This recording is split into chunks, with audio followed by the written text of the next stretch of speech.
Ethan worked the night shift at a small roadside motel somewhere deep in northern Montana. The place only had 8 rooms, and during winter, barely anyone stopped there. Most nights were silent except for the sound of snow hitting the windows and old country music playing softly behind the front desk. One night around 1:30 a.m., a woman checked in alone. She was wearing a long black coat covered in snow, and her blonde hair looked soaking wet.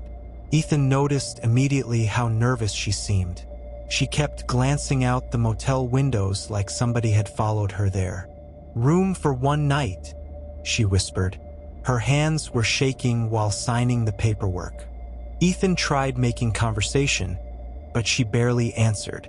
Before heading to room 8, she leaned closer and quietly asked him something strange. "If anyone asks about me, you never saw me." Then she walked away. The entire interaction made Ethan uncomfortable. About 20 minutes later, another car pulled into the parking lot. A tall man stepped out wearing a dark leather jacket. He looked calm, but something about him felt wrong immediately. He entered the office and smiled at Ethan.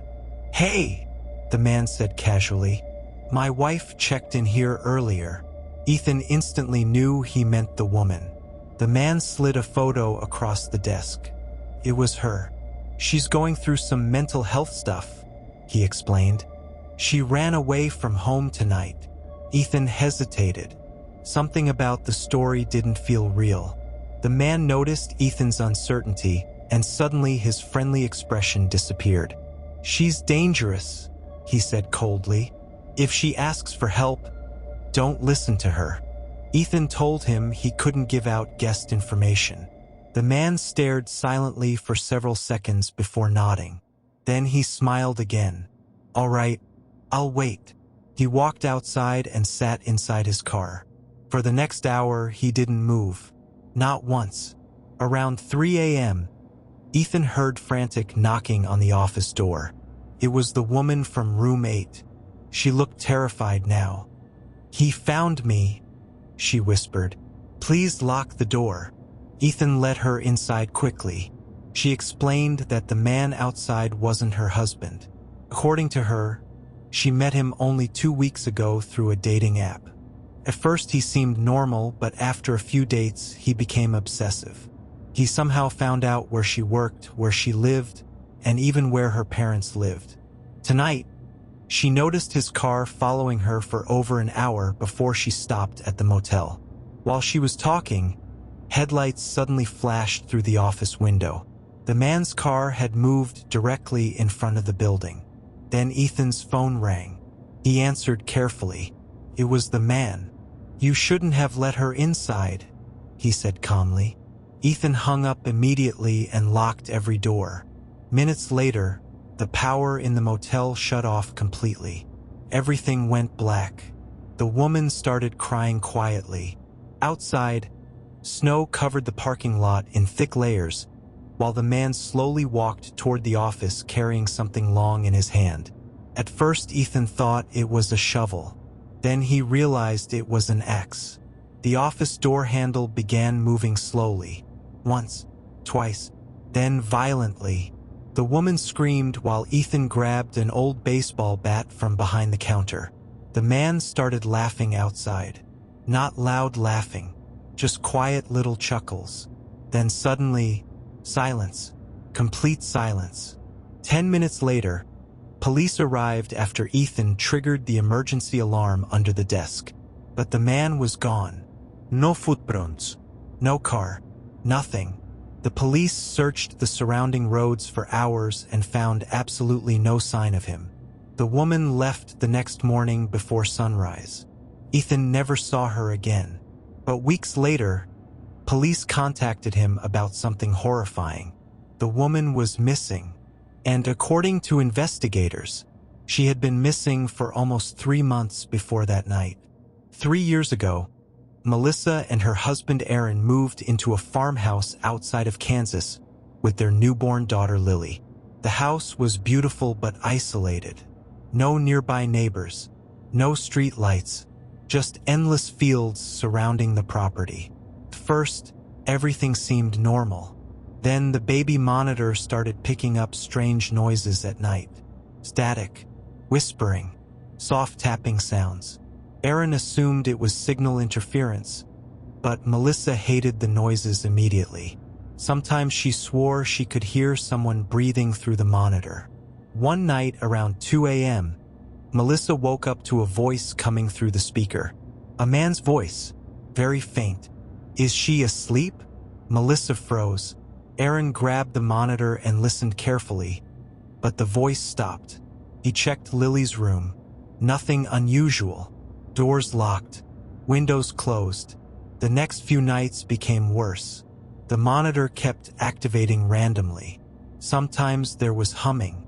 Sometimes footsteps. Then one night, Melissa heard something that made her blood run cold. Don't turn around. The voice sounded close. Too close. Melissa slowly looked toward her bedroom doorway. Nobody was there.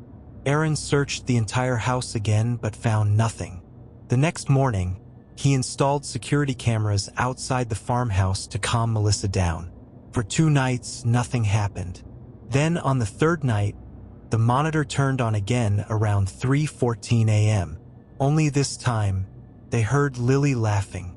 Melissa looked at the screen. Their daughter was standing inside her crib staring toward the corner of the room, like someone was there with her. Then the voice whispered, "Good girl." Aaron sprinted to the nursery. Melissa watched through the monitor as he entered the room. Then suddenly he stopped moving. "Melissa," he whispered, "there's somebody outside the window." Police arrived within minutes. Footprints were found beneath Lily's nursery window leading toward an abandoned barn behind the property. Inside the barn, officers discovered blankets, food wrappers, empty water bottles, and dozens of printed photographs of their family. Photos taken through the farmhouse windows. Some were taken at night while they slept. One photo showed Melissa holding Lily only hours earlier.